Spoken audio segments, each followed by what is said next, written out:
Once upon a time, there was a kind and honest king named Edric. King Edric had a son named Daniel. Daniel was a skilled archer. He cherished the sport of hunting. He and his friends went hunting in the jungle on a regular basis. On a day like this, Daniel and a few of his friends were hunting in the jungle. When it began to pour heavily because of the thunderous clouds, Daniel and his friends began running in different directions to avoid rain. And while they were running hither and thither, Daniel became separated from the rest of his friends. As night fell, gradually the prince found shelter beneath a tree. The next day, there was plenty of greenery everywhere. Daniel had no idea whether he was hungry or thirsty because he was so enamored with the beauty of the nature. After some time, he comes across a house on his way. Daniel enters the house, but there was no one there. He eventually found a pond behind that house. After some searching, he discovered a beautiful fairy standing right beside the pond. Daniel was completely smitten by the fairy's beauty. The fairy smiles as she looks at Daniel and she says, "Who are you? Are you trying to find someone?" Daniel falls in love with the fairy after hearing her beautiful voice. No. I am Daniel. I am a prince. I came with few of my friends to go hunting. We were all separated last night due to the storm. I had no idea that there was such a beautiful garden behind the jungle. Seeing this view, I was mesmerized. My thoughts are so calmed by the pond's water. Can I drink some of your pond's water? Please don't consume water on an empty stomach. You must have not eaten anything since last night. I will serve you some food and then you can drink as much water as you want. Daniel was given some food by the fairy and he ate it all up. Daniel had grown tired of eating royal palace food. He questions the fairy. You are a fairy and you live in such a tiny house? Why so? What is your name? Do you live alone in your home? My name is Flora. I stay alone. The fairy queen cursed me. It was only then that I learned how to cook. Did you enjoy the meal? Your cooking was fantastic. By the way, I would like to spend the night here if you don't mind. You are a prince. I will be delighted if you stay in the small house for the night. Flora cooked dinner for both of them that night and they both enjoyed it. The following day, Daniel inquires about Flora. You were cursed by the fairy queen. But why? It was about 2 months ago when I was playing in the garden with my friends. Just then, our fairy queen appeared. I did not recognize her. I assumed she had snuck into our garden, and that's why I addressed her in a very impolite manner.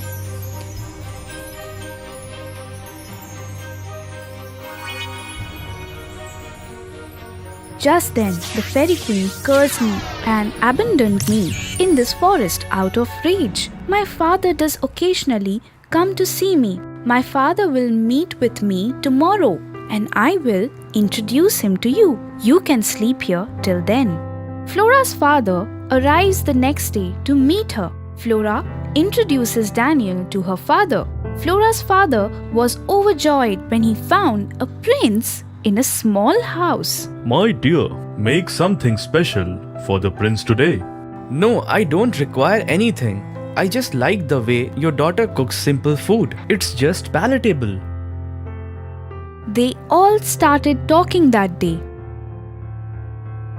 Then Daniel asks Flora's dad, Dad, Flora is the woman I want to marry. Would you agree with that? Flora's father went silent for a while and he said, Your father will not approve for this alliance because you are a prince and we are from Fairy Kingdom. You don't have to worry about it. I have made my decision. I am only going to marry Flora. After a while, Flora's father told her everything, and he realized that Flora too had begun to love Daniel. Daniel suddenly walks into the room. I have been given permission by your father to marry you. Simply put, I am curious about your opinion. Flora accepts his proposal as well, and she tells Daniel, "But I have one condition. My curse prevents me from leaving this forest. You must stay with me after marriage. Is that okay with you?" Wholeheartedly. They both got married. Daniel, Flora, and her father began living as a family. Just like this, after 2 months of marriage, they were spending time together near the pond when they noticed 3 or 4 soldiers standing near their house. Daniel even noticed that the military commander of his kingdom had also arrived. The commander told Daniel, Prince Daniel, the king and queen have been anticipating your arrival for past 2 months. Our king is unable to focus on our kingdom matters because the queen is extremely ill. You must accompany us back to the kingdom right away. You may inform my father that I have married Flora and will be staying with her in this house. You can return to the kingdom and inform the people about this message. Even after repeated insistence from the military commander, Daniel refused to return to his kingdom. But after hearing about his mother's health, he agreed to return. Flora was unable to accompany Daniel to his kingdom due to her curse. As a result, Daniel took out his ring and gave it to Flora as a parting gift, and the prince returned to his kingdom. The villagers were overjoyed to see their prince return after a 2 months absence. The entire kingdom was in a festive mood. The king and the queen were assured that Daniel would not marry without his parents' permission. They were unable to believe what Daniel had just told them about Flora. They refused to accept his relationship because Daniel married a fairy. After a few months, the king and the queen forced Daniel to marry again, and he agreed solely for the sake of his mother. But he couldn't stop thinking about Flora, and he was worried about her. Flora, on the other hand, gave birth to a baby boy. She decided to name him Victor. Victor, like his father, was courageous and strong. One day in the royal court, the king summons Daniel. Son, you must now handle the affairs of the kingdom on your own. Your mother and I have both become old. Daniel was completely immersed in the matters of the kingdom. He desperately wanted to meet Flora, but he couldn't make time for her in his busy schedule. Several years would pass in an instant as Daniel would continue to think about her. King Daniel was visited by a kingdom soldier who said the following to the king. Majesty, in this kingdom there are a lot of complaints about theft and robbery. Nobody has ever seen the thief, and yes, my lord, the thief only robs the kingdom wealthy men wealth, and he redistributes wealth among society's poor.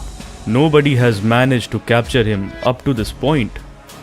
Tomorrow plan a celebration. Invite everyone to the kingdom and place expensive jewelry on display in one of the rooms. Make sure that the area surrounding the room is securely guarded. As soon as the thief arrives, imprison him and bring him before me. A celebration had been planned in the kingdom as Daniel had instructed his men. Everyone from the kingdom was there, including Victor, who made an appearance. Victor had snakes in his backpack. He drew the snakes out and placed them on a table.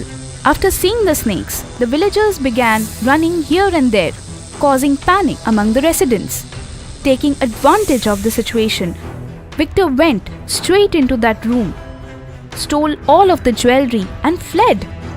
When Daniel learned of this, he immediately made a public announcement in his kingdom. The person responsible for this theft should voluntarily present himself in the royal court. He'll get something in the return for his intelligence. Victor knew that King Daniel was true to his words. In front of King Daniel the following day, Victor confesses to his crime.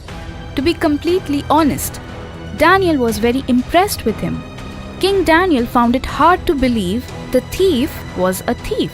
After observing his character, Daniel asked him, Being a thief, you give the wealth you have stolen to the underprivileged while keeping nothing for yourself. Your approach has truly impressed me. I would like for you to marry my daughter. Immediately after Daniel said this, a familiar voice resounded. Your Majesty, that is impossible.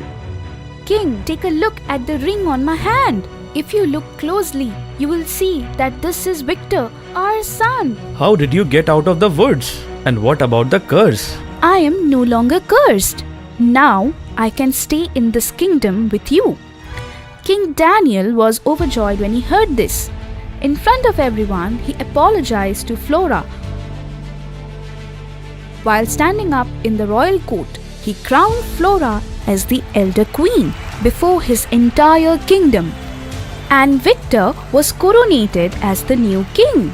The entire kingdom celebrated the reunion of the king and the elder queen.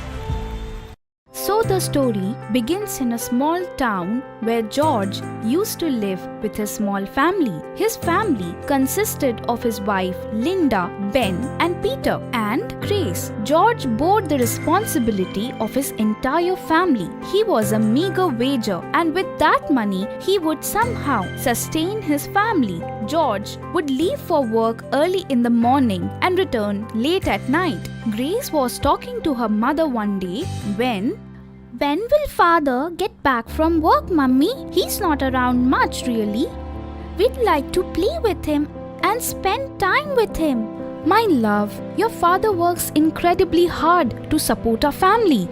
Yes, Mom, we would like to speak with him so badly. Have fun with him. However, he leaves for work early in the morning and returns home well after our bedtime. Yes, brother. However, Dad puts in a lot of effort, which is why we are all so comfortable at home. We even go to such a nice school. Peter was a thoughtful and empathetic young man. When Linda heard her kids chatting to each other, she was heartbroken. But she and George didn't want their kids to suffer the same way that they did while growing up. George was afraid that his children should not experience the same poverty the way he had during his upbringing. When George arrived home later that day, Listen, can you please come home a little earlier? Our kids wanted to spend time with you as well. Linda, I know everything. But what option do we have? You know well. Yes, I know everything, George. But can't you just spend one weekend with them? Yes, my sweet. I'll come for sure. Thus, after a few days had passed, George's boss recommended him for a promotion and even increased his salary after observing his hard work and dedication towards his job. Now George would try to fulfill all of his children's wishes. That is why George is now working harder than ever. However, one day, Mom, I'm sure you're aware that it's almost my birthday. I want to celebrate my birthday with my father. Yes, sweetheart. That day when George returned home, listen, darling, our Grace will be 8 years on the 10th of this month. She wants to celebrate her birthday with you. I'm not interested in hearing any excuses. You have to come early. Yes, don't be concerned. I'll be there on time. Take this card, please. Purchase whatever you desire for our adorable kid. George was so busy with his business that he forgot about his children and wife's birthday. Earning money was everything to him. They were actually quite wealthy at this point. Linda wanted to take a trip with George and her kids and parents. But every time she brought it up, George would brush it off by saying about how busy he was at work. And exactly like this, the time passed. Grace's birthday had finally arrived. Before heading to the office, George gives Grace a hug and wishes her a happy birthday. Grace gives her father a hug as well and nearly begged him to stay. Yes, dear, I'll come for sure. Listen, you have to leave early today and don't break the heart of the kids. Yes, Linda, I'll be there on time. George leaves for his office, and by evening, Grace's friend and family had already arrived for her birthday. Everyone was ready to cut the cake and was looking forward to seeing George. Linda dials George's number, but he does not answer. Then Linda calls the office, where she learns that he is in a very important meeting and will be late. Linda decides to ask Grace to cut her cake because it was getting late. Grace, on the other hand, was extremely depressed. After finishing their food, everyone returned to their house. At that point, Grace said to her mother, "Mom, I knew that Dad isn't coming because he doesn't have time for us." "No, sweetie, your father must be extremely busy with his work." You should not give Grace false hope, Mom. Dad is never home on time. He's only concerned with money and not with us. I have grown up watching this. No way, brother. This is not the right thing to say. Daddy is working extremely hard for us. Isn't it true that you are his lawyer? Ben and Grace storm off to their rooms in a fit of rage. Linda now makes the decision to speak with George about this. George arrives home late at night and just then, Sorry, dear, it was a long and exhausting day. That is why I was unable to attend the evening party. But I do have some good news to share with you. I was given a share of the company. Linda was ecstatic when she heard this. She was well aware that George had worked extremely hard to reach this level. Really, all of your effort has paid off so well. Yes, I have your and our children's full support in this endeavor. That is why I was able to reach this height. First, I want to discuss something. You tell me, my love. Why do you spend so much time chasing after money? With whatever we have, we are content. If you are not careful, it could happen that you have money but not your family members. Don't worry, Linda. Everything will be fine. Linda tells her children about the good news the next day. Hearing about their father's promotion made them all extremely happy. George was now one of the most powerful businessmen in the city. He built a sprawling mansion for himself in a matter of days, and he even invited his parents to stay with him in his mansion. At this point, George's house had everything he ever needed. Even so, his absence was sorely felt by his kids. When George once arrived early at home and his kids saw this, they were thrilled. And then Ben said, Do you know, this is the best surprise I have ever received. Yes, dear. I have one more surprise for you. "And what's that? Tomorrow, we are all going to our farmhouse. Is this for real?" Yes, Linda. The following day, everyone travels to the farmhouse, a villa with a view of the ocean. Everyone was having a great time there.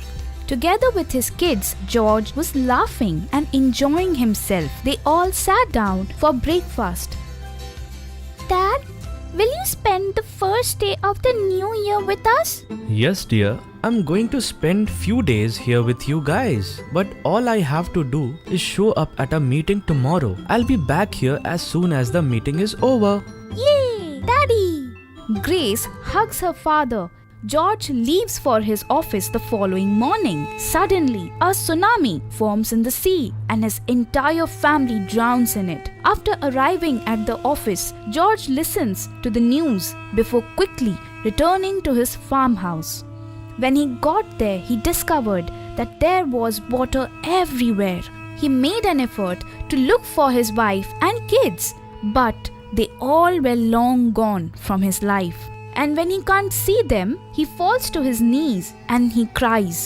He recalls something Linda had once told him. "We must be content with whatever we have. Why are you chasing after money?" George was heartbroken because he was no longer able to see his wife, kids, or even his parents. Now, George was completely alone. This story teaches us that wealth is not the be-all and end-all of existence. Between time and money, there should always be a balance. Otherwise, we might have money in the end, but our family might not. A long time ago, in a kingdom, there was a king named Frederick. He had a daughter named Georgia. Georgia was a stunning, beautiful princess. with a strong personality. Georgia, as the king's only daughter, would always take advantage of this. Georgia's tenacity ensured that she got everything she desired. Georgia's stubbornness only grew stronger as she grew older. On one occasion, she went to King Frederick as he was relaxing in his room. Goes in and she tells her father, "Dad, according to what I have heard, our kingdom's southernmost region contains a large mountain that is home to a beautiful garden. I'd like to see that garden." Oh my dear, the garden you are referring to is engulfed in the darkness of ghosts. According to legend, anyone who climbed the mountain never returns again. That garden is haunted by ghosts, my dear. For many years, no one from our kingdom had ever ventured towards that mountain. That is why you should stop daydreaming about that location. "No way, father! I will go to that garden. Start preparing for my visit." Georgia stood by her words. The king eventually had to yield to his daughter's demands. On one condition, princess, I will allow you to climb the mountain. You are free to go there, but you must return home. Staying on the mountain after the sun goes down can be extremely dangerous. So be careful about that. It is a haunted place. Tie a protective thread around the prince's hand.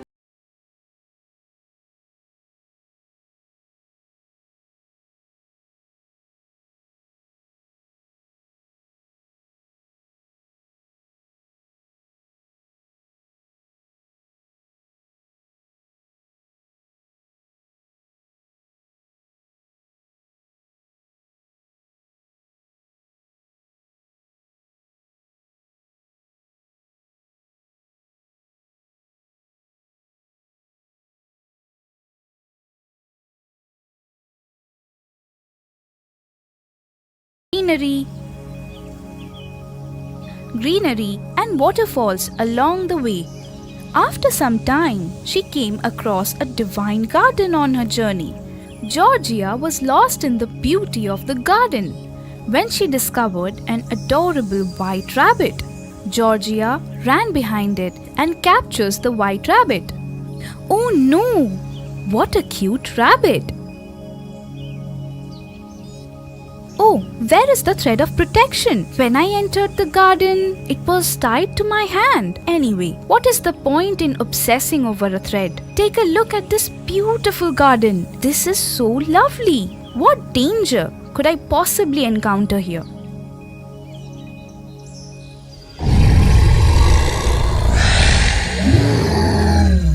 Georgia screams, and when she looks down in her arms, she notices the rabbit has turned into a rat.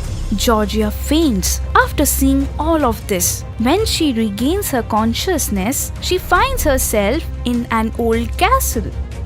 What am I doing here? And this place stinks to high heaven. I really wish I had listened to my father. Georgia began to cry. When King Frederick in the kingdom was concerned about his daughter, he made an announcement in his kingdom. Anyone who can go to the mountain in the south of the kingdom where the princess was lost and bring her back to the kingdom, the king will grant them the south of the kingdom. Lucas, who was watching him from a nearby audience member, kept thinking about this. Lucas visits King Frederick. My lord, I am a common villager. My name is Lucas. I have come to ask for your permission to track down the princess from the mountain. King Frederick was quick to grant him permission to bring princess back. Lucas dashes off towards the mountain. When he sets out to find the haunted garden, he encounters an old man along the way. Lucas approaches the old man and asks him, Hello, have you seen any princess in this area? I understand your mission and why you have come to this mountain. I have got something for you. Take this. It's a glass bottle containing what looks like a magical water. You can see everything if you sprinkle this on yourself. but you will disappear. Only when you become invisible, you will be able to enter the palace on the mountain. You will come across Princess Georgia and will be able to carry her on your shoulders. Before exiting the castle, the moment you leave the castle, the ghost will notice the princess is missing and come looking for her outside his palace. Just as he exits his palace, sprinkle him with the holy water in this bottle. The holy water's strength will cause the ghost to burn up and become ash. Just keep in mind that the palace is the ghost delusion. You must restrain your senses, son. I hope you understand what I said. Be careful. That place is very dangerous. Sir, thank you so much. I'll do exactly what you say. Lucas thanked the old man and resumed his journey, carrying the glass bottle with him. While walking, he comes across the same garden and the same beautiful rabbit. Oh wow, look at how adorable this rabbit is.